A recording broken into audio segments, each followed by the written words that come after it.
again. The next topic, which That's is true. like kind of uniting our nerddom, which is the topic of. I'll introduce it because Please this has been ringing in my head for a long time. Why do the phrases nerd and geek have a negative connotation, and how can we move past that into not saying that it's not cool or it's something nerdy? You're nerdy. That's like not a good thing, right? It's almost like saying dweebish or kind of uncool, not with society's norms of cool. I have several opinions on this, but you introduced the topic. I would love to hear your thoughts on it before I get. So I'm not sure why it's there, and I'll say this because every person, I'll say like most, because I don't know, maybe there'll be one person who's like, no, I don't. I think that every person has some fandom that they enjoy, and by fandoms I mean like everything. Like even there's so many people who love The Office, right? Today I got up, I stepped onto the grill, and I clamped down on my foot. That's it. I don't see what's so hard to believe about that. That's a fandom. Yeah. Like they're like Office like geeks and nerds because they want to consume all information about The Office and tidbits and memes and apparel and clothing. Isn't that the same thing? And, accessories. Yeah. Memorabilia and merchandise. So there's so much from that show. I have never watched it, but like I know that it exists, right? Good for you. Right. Likewise, for me, it's Star Wars and Harry Potter and Dragon Ball Z and Marvel MCU and etc. So when I was younger, I would hear like, "Oh, you like those things?" Like as if it was those things, as if it's something like separate from our the world. Sweet baby. And this was like, I'll say when this was to give a time frame for people. It was like kind of like when the first Spider-Man movies were coming out, the Sam Raimi ones. Mm-hmm. People watched them, obviously, because they got mass praise and, money was floating in memorabilia. But like if I come in with a Spider-Man t-shirt and shorts, people will be like, oh, he's wearing Spider-Man. Whereas like if a kid's wearing Nike, all of a sudden he's cool. Right. And I'm like, what? That's true. And that's facts too, because I mean, again, like you said, everyone's a fandom has a fandom for something. Right. Even like sports, which is supposed to be one of the most like masculine and right. adult get into. Like there's such a rabbit hole that you can get into with sports when it comes to statistics. Exactly. I love sports too. I'm a big basketball. I'm a hooper, man. I'm a hooper through and through. Sports nerd. Right. You can be a sports nerd. I'm a sports nerd. So there's nothing wrong with it, but that's exactly what it is. Right. You're just about the jerseys and the meaning behind the jerseys. You know about why someone picks a number, a certain player picks a number. You know about their shooting percentage. You know if they shoot this way off this foot, they do better, right? You can be a music nerd. You can talk. You know every single one of Kanye's albums. You could. I am a god. Everybody says, who does he think he is? I just told you who I thought I was. A god. Right. You know the artwork behind his albums. You know the meaning behind the story behind the lyrics. You know the names, right? And so I'll actually start saying my point, which is twofold. Fold. One, I think the way that it got to be a negative connotation, I think it honestly started with computers and with like comics and nerd stuff, because like for example comic books and TV and movies and shit like that, watch your profanity, they could be deemed as childish. They're fantasy, they're nonfiction, and so people would think, well, if you're trying to escape reality using these stories, then you're deemed as a nerd. You're not cool. But furthermore, I think, especially what it's evolved into, it's more of just like, I won't say an obsession, but something close to it, where you are very into a certain thing. Now, I will say my second point, which is, while in society it was nerd and geek has been used to be a negative connotation, I actually think it has turned around, especially in the nerd and geek communities, which is we have really taken it and we've made it our own, and we've made it something that's cool. One, because as a society where we are now, nerd stuff is kind of cool. Right. We have the MCU. We have all these comic book stuff. We have Dungeons and Dragons, which is making a huge resurgence in that. We're in a renaissance of tabletop games right now.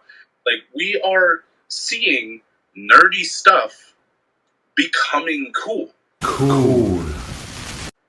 And so I think I actually would disagree with you at this point in time that using using the words geek or nerd would be, it's actually a positive thing at this point. Right. No, and so like that's what I'm saying is like, I can point to two things that kind of made it, and I'll see if you agree. Sure. One, back to your points. So your first thing was that that people see it as escapism and romanticism of things, and kind of become obsessed with it. So there's an obsession element to it. But like you said, don't people watch sports to escape from their own worlds because they're watching these extreme athletes perform extreme feats? Basically. And the same people in the same breath and vein will watch Rambo or action, like severe action movies like Rambo or Die Hard. But no one's doing that in real life. So what are you talking about with escapism? Like, they escape too. So everyone has an escape.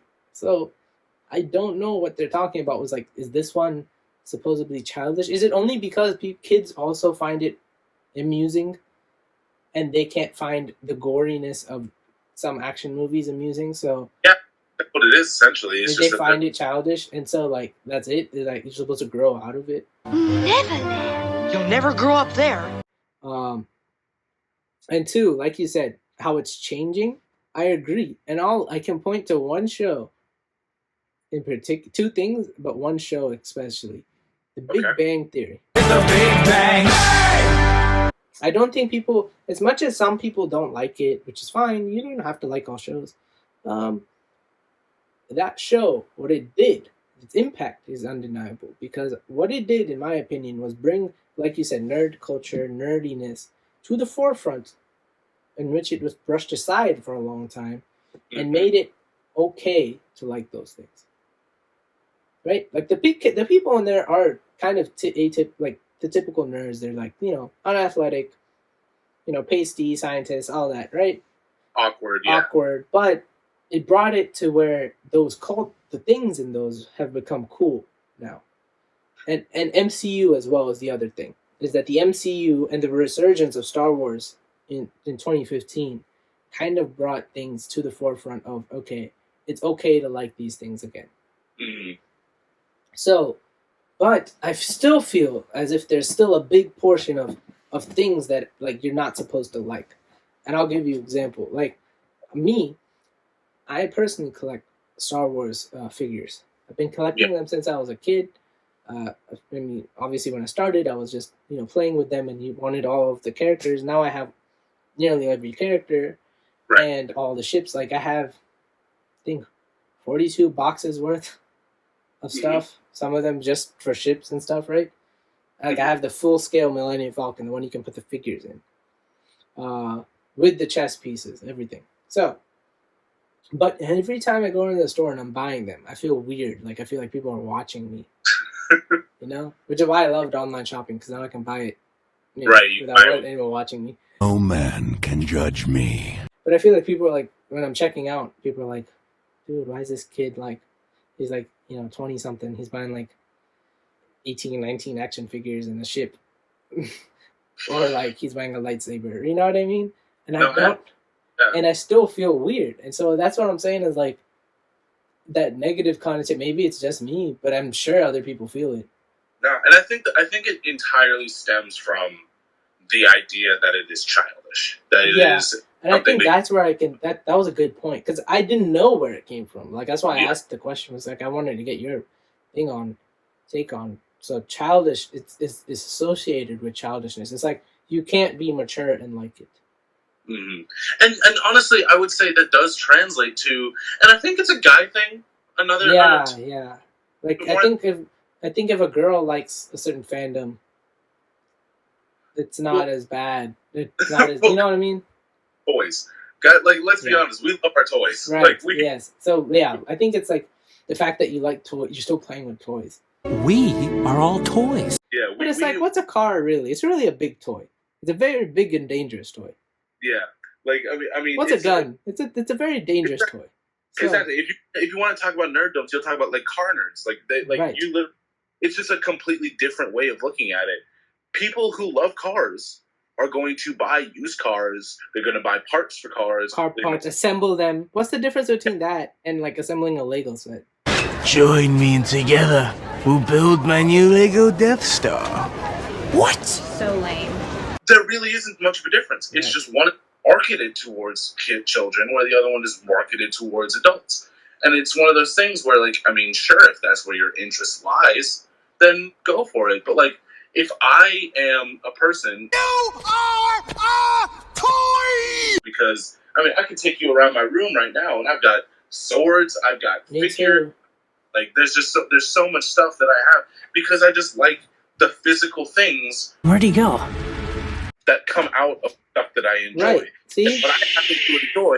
You see what I mean? Like, it's all over my room. So yeah, like it's what the stuff that I happen to enjoy just happens to be stuff from fiction, which is fine. Like, fiction is good. Fiction is it is an escape, just like sports are an escape. Just like really anything that you choose to spend your time with.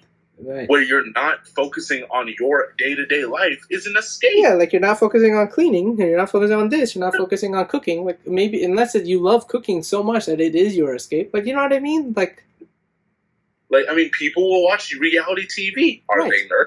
Probably. The reality exactly nerd. Like people like knowing everything about the Kardashians. You know, I wasted everyone's money, I wasted everyone's everything, and I feel bad. You don't think I feel bad? It's simply just a different way of escaping, and I don't think that any of them should really be deemed as negative. Now, granted, there's I personally feel like are better than others. Like I don't reality TV because I feel like it's one of the lowest forms of television. It's not really It's not for you. Yeah, it's not for me. At the end of the day, it's just not for me. Right. Like, for me, I wasn't into reality television until I got to a certain age. And I don't watch American reality TV as much as I do. So I started watching a show, Japanese reality TV called Terrace House.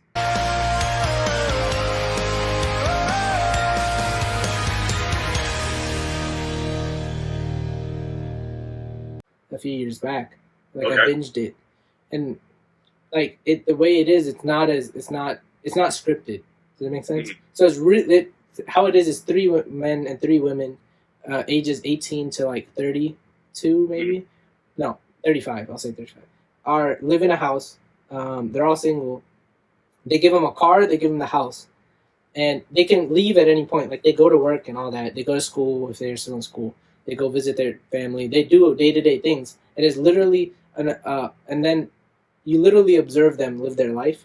Some of them are there for love. Looking for love. Some of them are there for, like, this is their first time moving out of the house. Some of them are there for, like, more exposure because they want to be an actor. Some of them are there to, promote their brand. Some of them are there, just because they had nothing better to do, So, and it's just people from various walks of life. And then there's a commentary of 6 people, 3 men, 3 women, of, like, famous Japanese actors and comedians.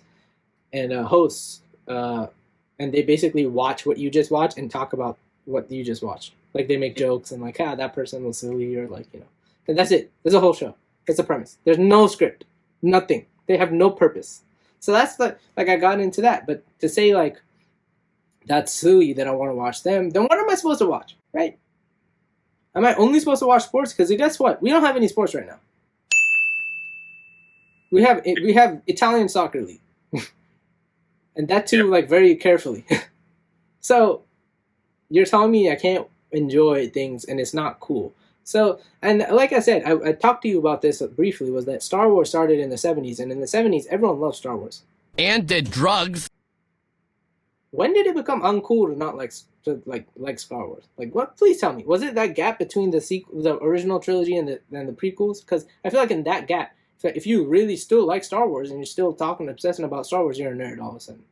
What? Yeah, I think you're right. I think it's it stemmed from Well, we're waiting.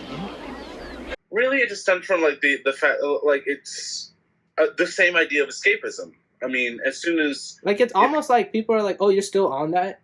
It's like how? and granted, I will say that there were a lot of people who just never watched the movie. Yeah, but most people did, But most people did, especially in the '70s. Like I think it's the idea of like the obsession that wait, you're still talking about Right, this, and I think people are like, "Oh, that's not cool to be passionate about one thing." I don't get that at all. That's just me. A lot of people resist passion for what they are interested in, Right? and that's why some people are called nerds, because really nerds at the end of the day, the only thing that makes them different from someone who just watches the stuff is that they are passionate about the Right. That's it. I think it should just be called passionate fans. That's what any fandom is. A fan is a passion. So I think if someone says they're a fan of Star Wars or they're a fan of this, is that better than saying that they're a nerd? Is it just a word and the connotation? I mean, I think so. Like I said before, I will stand by the statement of I don't think nerd's negative anymore. At least for me, right? It's not. I say someone can call me nerd all day long, and I'll be like, "You're damn right." I am a nerd. But maybe I have a hard time swallowing the pill just because, like I said, I played basketball and like I had I'm a hooper and like these things still aren't bled in with that culture as much yet. It's becoming like you see the bleeding. Like you see certain basketball sneakers that are based off of like MCU movies and Star Wars, and people are like, "Oh, that's cool." And collaborations with like sportswear companies and that. But I think it was who was it? I think it was Michael B. Jordan, right? Who Naruto made Coach. Naruto clothesline. He made it with Coach, designer brand wear, and you see it coming into fashion more and more. So, I mean, hopefully in like 10 years we're not having this discussion at all. But we're at this point where it's changing for the better. But I still felt like it was important to talk about because we never talked about the past before it started to change. I agree. I completely agree. I think what we need to do as a society, especially like children, like children. I'm talking about like kids who are like, I'm gonna say 10 to like 18 years. Mm-hmm. If somebody likes something, because I feel like once you're past 18, if somebody likes something, they just like it and you move on with their life. Right. But when you're 10 to 18, you're so caught up in what other people think, especially your peer group, your people your age. So I think if somebody likes something, and is passionate about something, accept it. And what instead of thinking, oh, that's weird or that's nerdy, that's lower, less than, that's something othered, just think, hey, that's cool that you're passionate about something, and move on with your life. But like maybe even try and get into it. Learn about it. Maybe you about it, because like for me, I mean, I fully intend to get my parents into D&D at some point because I think that anyone could find enjoyment in it to some extent. It's just one of those things. You just have to be you have to be introduced to it, and you have to be willing to look stupid, right? But also the person who's introducing it to you has to be willing to be patient. Right, and so I think that maybe that's partly our fault. Our community, the nerddom community's fault, is that anyone who doesn't know about it and doesn't learn about it on their own is suddenly like viewed as like less than. Oh, they didn't really come to it. Yeah, you know nothing. It's like calm down, shut up. They're in it, That's something that we as a community need to work on. It's like we're not better than you simply because we found it before you. Right. If you like it, cool. Let's talk. That's how it should be.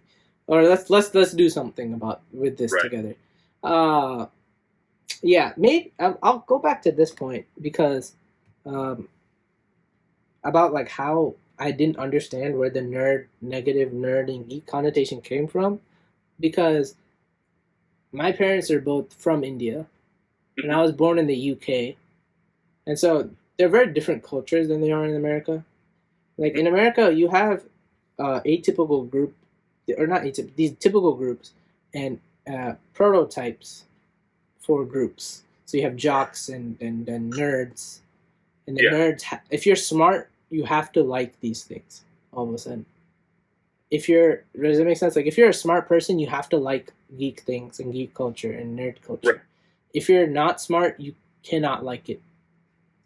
If you're a jock, you can't like this, or you can be closeted. Almost in a weird sense of the word, you can be closeted into liking these things. Like Dragon Ball Z is looked at as cool if you like it by even basketball fans. People who like basketball. There's a lot of people who love anime. And anime, I don't know how anime became an easier pill to swallow for people when we have so much of our own animation here. Right. So I don't understand what is separate in that, because anime is much nerdy at times than any other fandom. I would agree. But it's more extreme. Right. It's maybe more, because it's so extreme, so people are like, okay, that's okay. Yeah. So I don't know how, coming from India, like as much, because I've been to India many times. My parents are Indian. I was Indian citizen, even though I wasn't born there. And I was, coming from different countries and cultures. I think that's why I was confused. I was like, I didn't get why.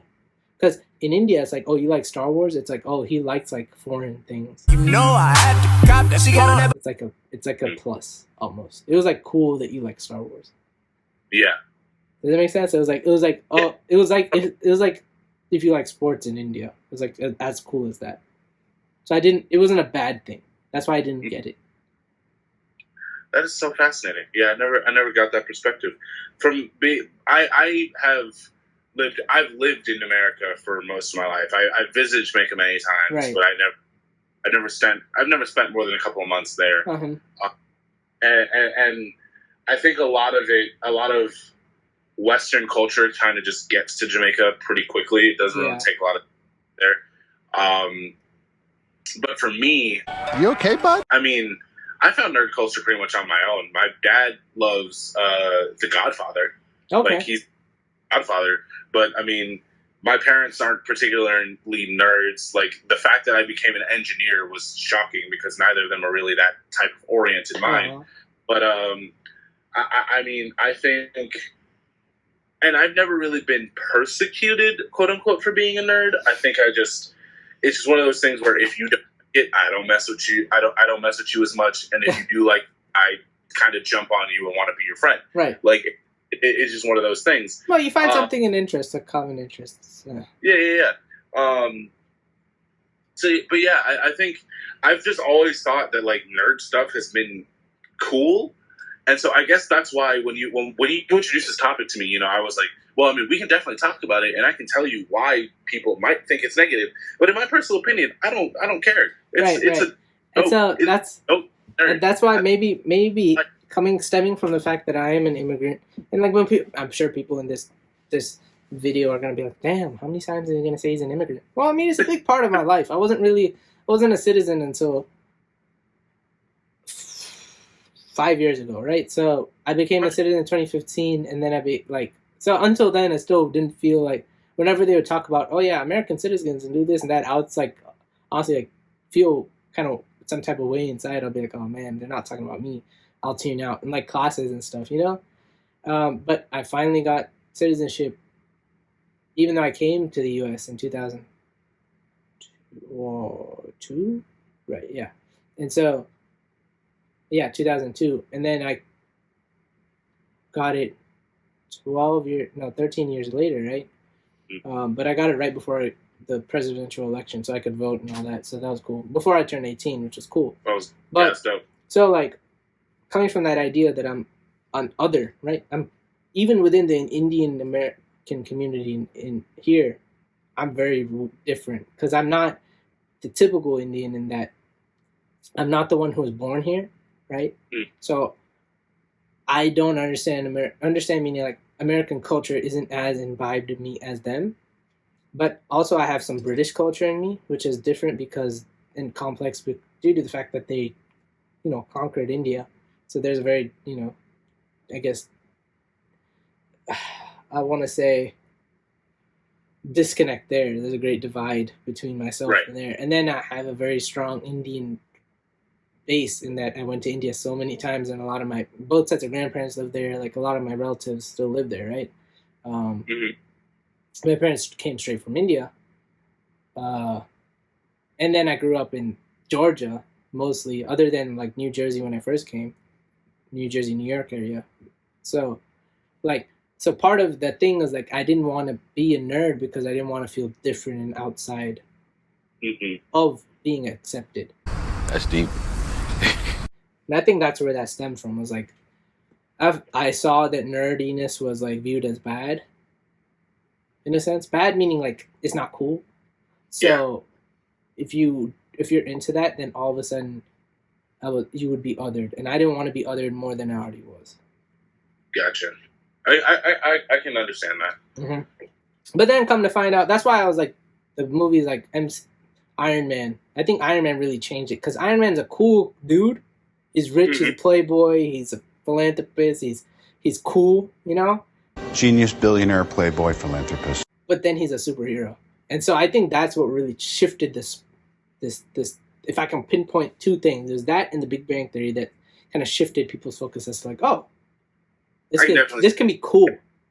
I think that is a fair point. Yeah. I think both of those constructs are what kind of catalyzed the change for much needed change, in my opinion. Yeah. Because now there's not really a bad connotation. People love Stranger Things. Stranger Things is very nerdy. Holy shit, you're a nerd. It's a bunch of nerds doing great things. Crazy things, right? There's no way about it. It's nerdy. Yeah. People's obsessions with basically everything pop culture at this point it's nerdy. Yeah. So, and I like it. I like it. To end on this, I think, like you said, it's changing. Like in 2020, if you like I can post a bunch of stuff on Star Wars on my page, and people wouldn't stop like talking to me. Mm-hmm. I mean, part of that is age too, I think. But yeah, also, most of point. it is, but I think mostly attributed to the fact that if I post something about superheroes, people would be like kind of interested. Right. Or Star Wars too, they'd be kind of piqued into like the interest. Mm-hmm. You know, it wouldn't be something uncool. So I like where it's moving. So this one has a positive vibe to it, ending. Yeah. But yeah. And then the final topic. It's the final countdown. Let's talk about what makes a good superhero movie.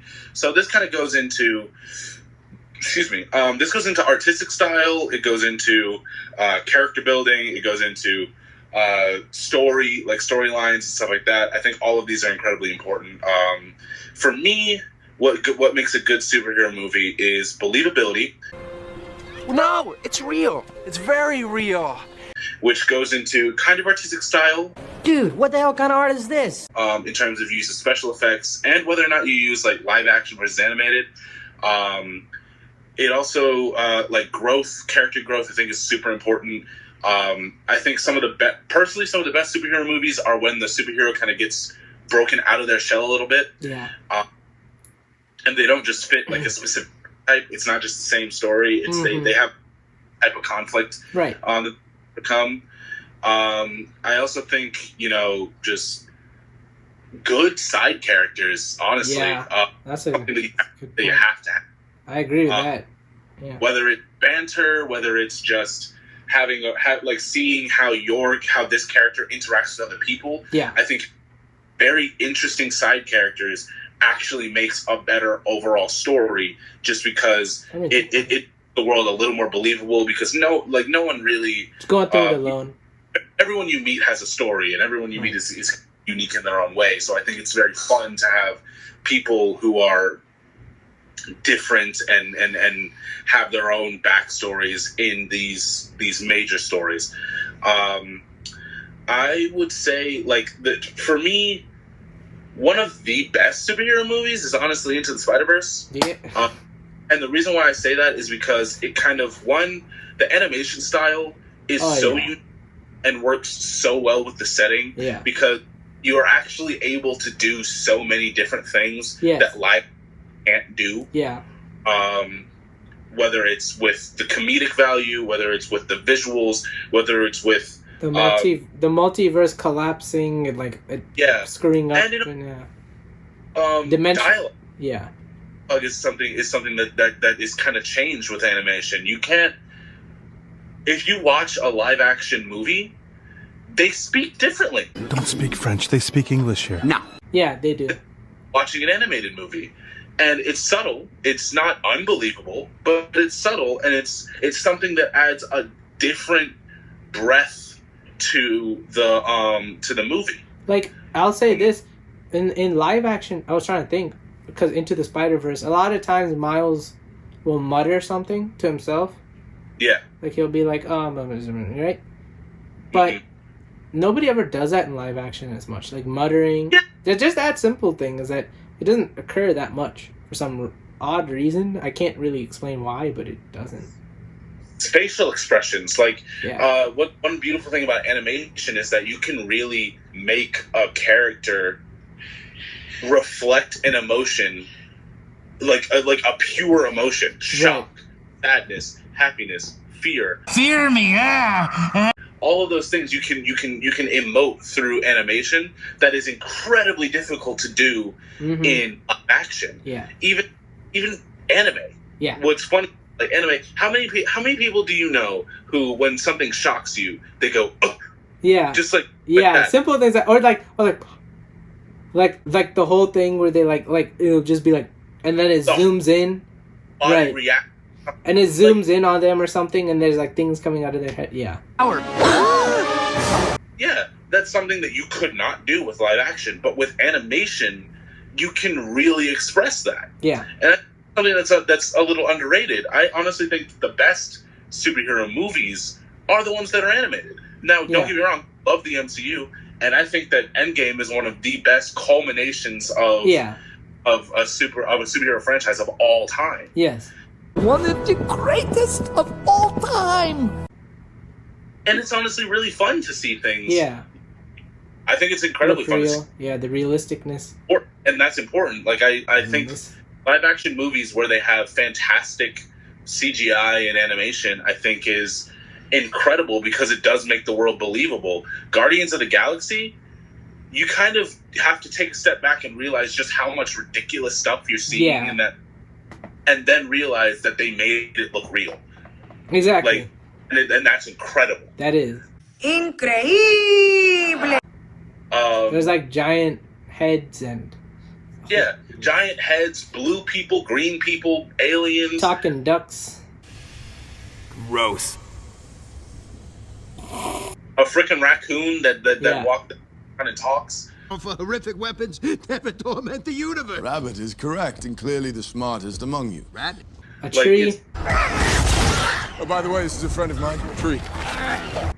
A tree? Like, it's all of that stuff is... You never look at it and you're like, that looks like it all looks real. It really good.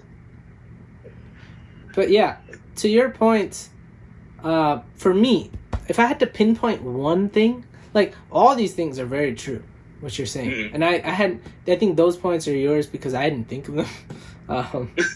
But yeah, I agree with that. Is that anime? Because Into the Spider-Verse for me is one of the top superhero films I've ever seen. And part of it is, like you said, the artistic choices that they could have because it was animated. Like, the double effect, you know what I mean? Like, there's like a slight shadow off frame and the dots of like a comic series, very pop culture-esque. Yeah. I like that a lot. Like, very Andy Warhol, you know? Tell her that I'm filming this man eating a hamburger. The one thing for me, and if this isn't there, you don't have a superhero story, my friend, is the characters. If I cannot believe or like the characters, if I'm not emotionally invested in the characters, it's gonna be very hard for me to watch anything. I don't care if it's anime. I don't care if this is the best CGI you've ever seen. I don't care if they win 3 Academy Awards for special effects, costume design. If the characters suck, I'm still gonna think it's a mediocre film. That's perfectly fair. I completely agree. I think so. And I like that point. I didn't think about this as much, but now that you say it, it makes sense. Maybe even more so than the main character, because the main character is very heroic and has a stance that's rooted in heroism, dripping utter justice, right? Right. The side characters, if they aren't fully fleshed out, then it's going to be very difficult for the world, like you said, the world building to be believable. Mm-hmm. So, like, the new Spider-Man movies, let's just go into those. Mm-hmm. Ned, I'm looking at porn. As a character, his friend Ned, Peter Parker's friend Ned, love him. Love old dude. Like, if he wasn't in it, the movies would be probably the worst Spider-Man movies. Why isn't it Spider-Man? You know, like Goldman, Silverman. Because it's not his last name. No, I'm not gonna lie. Because there's no comedic value in Peter Parker. They try to do it, and he's not, as much as Tom Holland is cool, he's not funny. Like, let's be honest, his not there, right? The cadence in his speech, the comedic value in the way he says it, is not good. So they need those other characters to fill it in. In the second one, it was like Ned, and MJ does a great job of it too. Zendaya's character, even the villains they make kind of funny. But yeah, Tom Holland's character himself is more like, hey, I'm a nerd. I'm just a boy trying to find my way. I'm a teenage. I'm trying to find some. But I think Holland's significantly funnier in the movies where he's not the main character. Right. And you know why? Because he's the side character. The main character cannot be a goofball because you're not gonna be like, he's not taking it seriously, or she's not taking it seriously. So you can't really be emotionally invested, right? So that's why I said, to a degree, even more so. More money, more problems. More so important are the side characters. The best friends, I think one of the best superhero franchises of all time is the Dark Knight trilogy. I think a lot of people would agree with me. So that's another take that you can have. I think artistically, there's a lot of freedom in superhero movies, because you can have it very funky and cartoonish, like Into the Spider-Verse. Do you speak English? Or you could have it very emotionally invested and I don't think he speaks. I don't know, almost heartbreaking. That also definitely stems from what character you're trying to portray. And so, like, emotionally invested, I was thinking, like, remember the Sam Raimi Spider-Mans? Yeah. Those are almost very emotional, right? The whole film gets this, you have this feeling that it's big.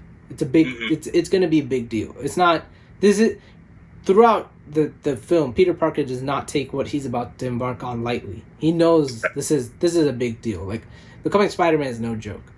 And I like that. That was one way to take it. Then you have the Dark Knight series, which is very dark. Thank you, Captain Obvious. Very grim, very real, almost. Like, it's like, these are the problems in our society, and we're gonna go head on. And so it was almost, it's talking about terrorism and the trust in vigilantism, right? Like, you're getting into all these things that sometimes the other movies brush off because they're focusing on other things. Joker. Yeah, the Joker himself is like an agent of chaos, right? Like, what do you want? Sometimes there's no negotiation for what these, like, villains want. And, like, the playfulness, banter between Joker and Batman. And even Alfred and Batman. Michael Caine's Alfred, I think, was one of the most perfect Alfreds, because it was this, I'm nurturing you, but you're also still a child to me. So I'm gonna keep putting you down, in a sense, like, at times, like, I'm gonna put you in your place every now and then, because you're still a kid to me, right? And then Gordon, Chief Inspector Gordon's very, like, I loved his character, right? Like, first off, great actor. Gary Oldman is an underrated actor. What versatility! Sirius Black, Commissioner Gordon. He was Winston Churchill. I think he won an Academy Award for that. He was in Kung Fu Panda 2. He was Shen, the White Peacock. Oh, I actually didn't know that. See, when you watch that movie again, you're like, no. I'll be like, oh shit, that's the him. The range. Okay, so, like, the side characters in those films really make it for me, and to the point, the villains in these films have to be important. I think sometimes the villains are more important than any other character in the film. I agree. You can kind of see that in two movies, in Amazing Spider-Man 2 with Andrew Garfield, and also with Captain Marvel, because again, those villains were not interesting. Jan Robb was not an interesting villain to me. And And yeah, he was not. Jude Law, as much as he is a great actor, not a great performance as a villain in that one. But like you said, Joker obviously I think is top villain for most people. Thanos was really this villain who had his own philosophy, and the problem with most people was that they had is that, and why they love Thanos so much is that he's not technically wrong. What you talking about? Right. He's a fanatic, but he's not going about it the right way. Instead of, I don't know why he didn't just double the universe's size. Spread it across. Something like a simple fix like that. He's just like, yeah, I'm just going to swipe out half the universe. It's like, why don't you just expand the universe? Oh. Like something as simple as that, but it's like... He's a madman, but at the same time... Eric Killmonger in Black Panther. He's not wrong. Wakanda, yeah. He is favorite villains, and he's one that I think almost everyone who came out of that movie was like, damn. He's not a villain. No, he's an antagonist, but he's not really a villain. He's an antagonist, but he went about things the wrong way.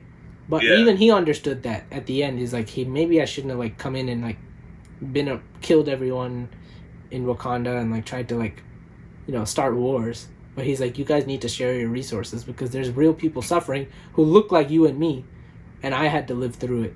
I feel like that was the one movie that touched on black culture, but again, it was on the villainous side. You feel his pain in that one.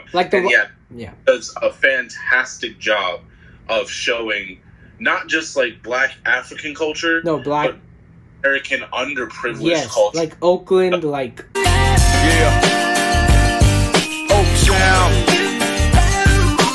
definitely in the house. Growing up in Oakland, right?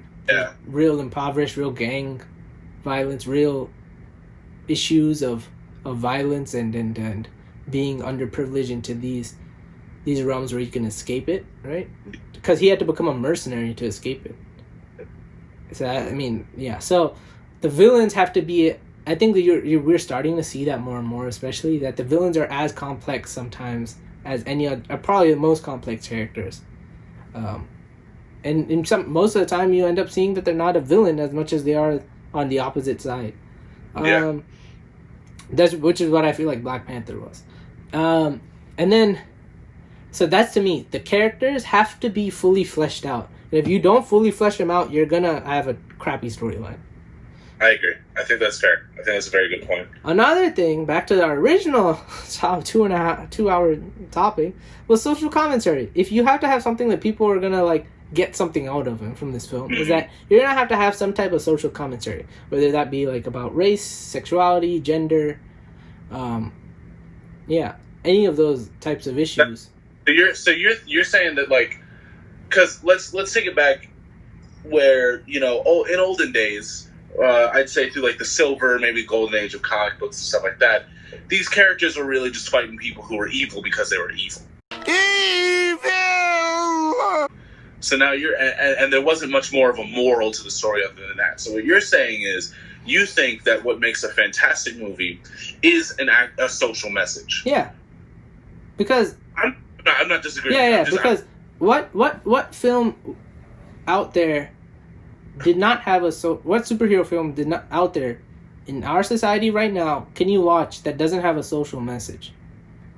That's superhero film wise. So really, I just started going back to Iron Man. I mean, you're talking about warmongering and stuff like that. Right, he gives up Stark Industries, but they're saying they're killing people. My weapons are killing people. It's not doing anyone any good. I'm a freaking genius. Why am I doing this nonsense? Just because my dad started the business? Yeah. He's like, I'm trying to make Daddy proud, even though he's gone. Mm-hmm.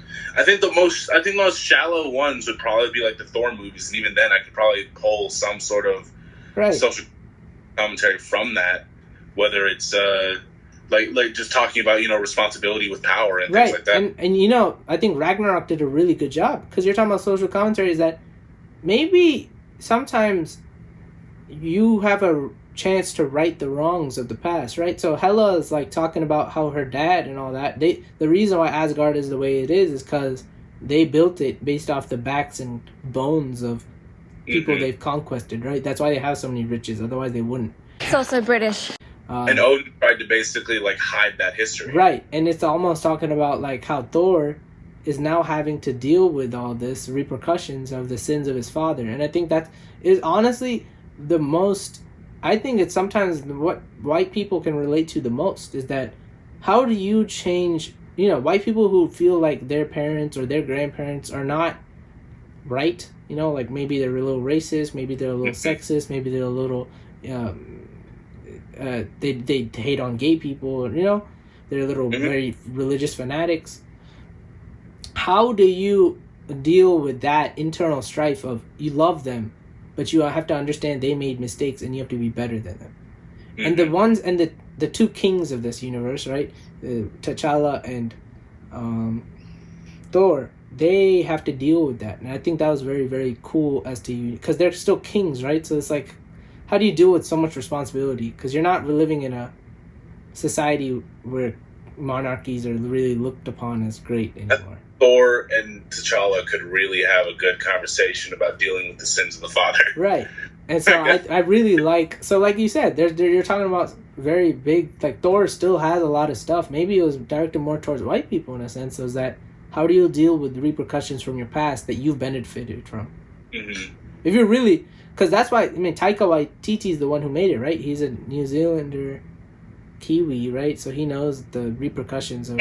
Name's cool. Yeah. I made a roll. Yeah. No, don't let that scare you. Exactly. Hey, my name's Cool. Allow me to introduce myself. My name is Cork. I'm kind of like the leader in here. Over here, the pile of rocks waving at you. Here. And then you're talking about people even like, dang, what's his name? The dude who played Bones in the new Star Trek. He goes bald, and he has like tattoos. And he switches sides twice. Remember, he goes with Hela just cause. And is that like that thing where he's like he sacrifices himself? Scourge. Huh? Scourge, right? And so like he goes in with this dude, Akimbo AK-47s, right? I'm particularly fond of these. But like he's forced to be on Hela's side, and it's like showing the repercussions of like if you choose to go to another side, you're selling a piece of yourself, and you think that I'm doing it to survive, but they're gonna ask you to do more and more things that you can't possibly bear. Right. Awesome. And so it's almost talking about people who are like, it almost that he was pretty much an example of people who, in like histories throughout time, like Nazis and you know communism, like these dictator regiments, right or left, these dictator regimes, and people who went along with them, and they're like, we had no choice. It's like, no, but you always do have a choice. You may have to sacrifice your life, but if your life is built off killing your own people, sometimes, how is that any better? That's deep. So, you know, you can find social commentary dripped in these things. Came through drip. So, but even when people are like, that one doesn't have, it's like, you can get something out of it. Whether or not you choose to do it is up to you. Whether or not you choose to see it. But these films need it to be good for the masses. Because everyone has to be able to get something from it. You know? Because if you look at the old Batman movies, they're not that good. This is true. For a main reason as to there's no struggle with Bruce Wayne. Yeah. He's just out here doing Batman stuff, and Batman, he's rich. Around the Batman character, they're not really centered. George Clooney's Batman, Val Kilmer's Batman, they're just cool people. That's it. They're just rich white people who are Batman. There's no struggle with his parents, reeling with their loss, right? They never went into that. Yeah, that's facts. And to be fair, some people would argue that those are the best Batman movies. Obvious argument that can be made there. I would disagree with them. Those people would be wrong. Such people would be wrong. No Batman suit needs nipples, okay? Yeah, oh God. That was such an interesting design choice. Why, of all things? Why nipples? Yeah, right? Yeah. But hey. And then I think there's also a thing to be said about those films is that they can't take themselves too seriously sometimes.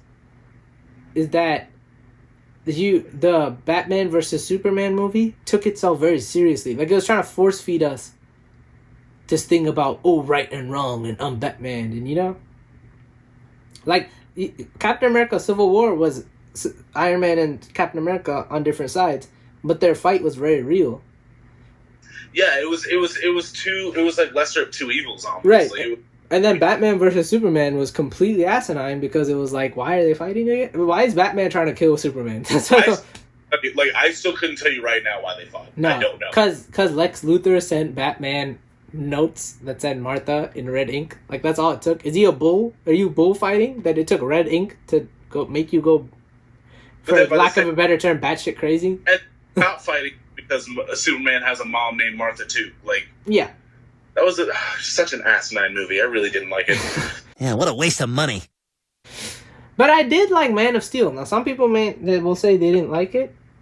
You liked it? And I thought Man of Steel, how they did some of the fight scenes in Man of Steel, I'm like, this is how you'd make a live action Dragon Ball. Right, yeah, Dragon Ball Z. That's exactly what I thought. You need to calm down. Gave me with Dragon Ball Revolution. Yes. But like, that's exactly what I thought. I thought Man of Steel. Oh, this is like DBZ. Like this was so reminiscent of like DBZ Tenkaichi like 2 and all those. Like, I'm like, dude, this Budokai, all those. Yeah. Movie. Give me some Japanese dudes with that can transform into blondes, and I'm down. Yeah, like, let's do it. Yes. So that's what I get it 100%. So that's why I liked it, and it wasn't too steeped in social commentary. Like it was serious, but it was also like. He's just trying to find his way through the world. That's what it felt like, a journeyman movie, like just didn't really. So yeah, it wasn't like fate of the universe, balance in your hands. Much more, it was more like here's your journey. Mm-hmm. Yeah, so I like that movie.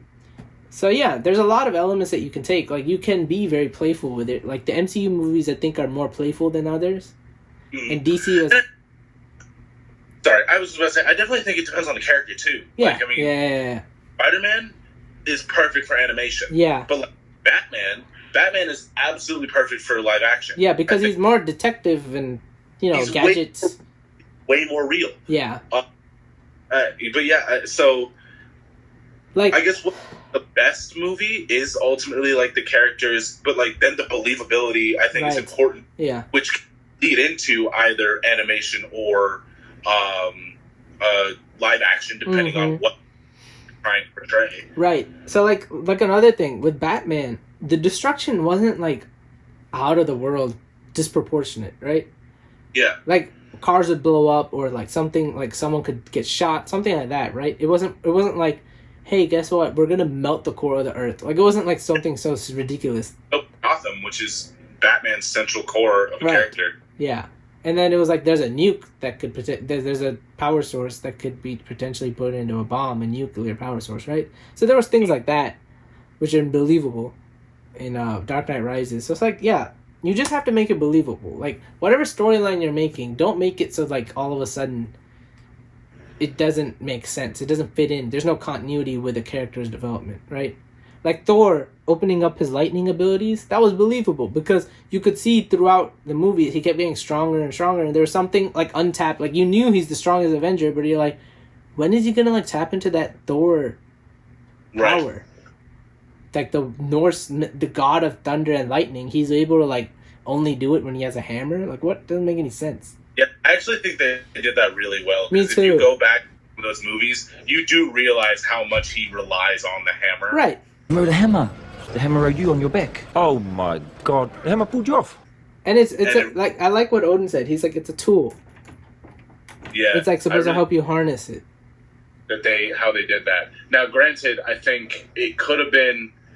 I think they went a little too quick with that, in the sense of like they went from him no longer needing a hammer to when Thanos gets here, we need to forge a new hammer. Yeah, that didn't make any sense. But I still know like why they did it, because it amplifies his powers and things like that. Or he just needs something that was made from the same stuff as the Infinity Gauntlet. Yeah, sure. Yeah. Dwarf Star. Yeah. But yeah, I think this is what do you? I think we talked about everything that goes into a superhero movie. Like it has to be, the storyline has to be believable, for sure.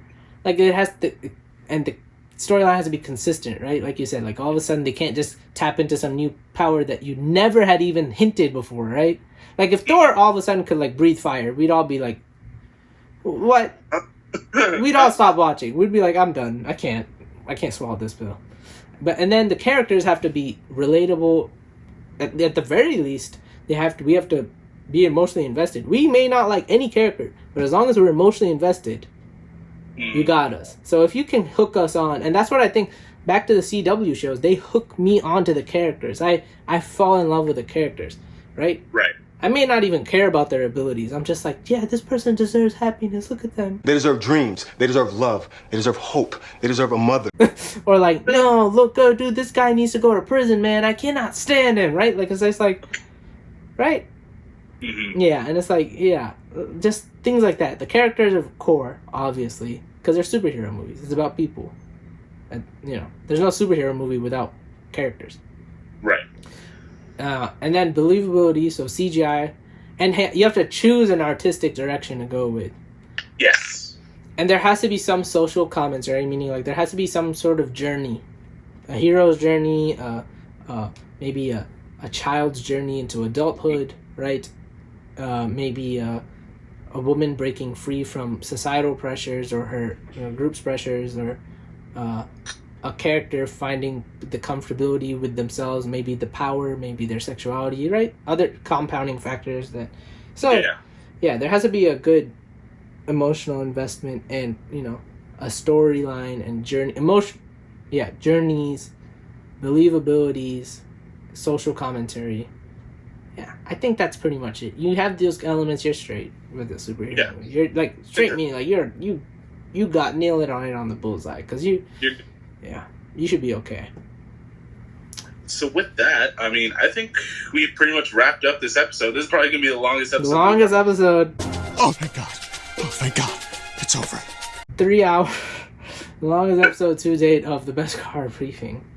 Maybe 2.5 hours. I don't know. When it's all said and done, this will take a long time to edit.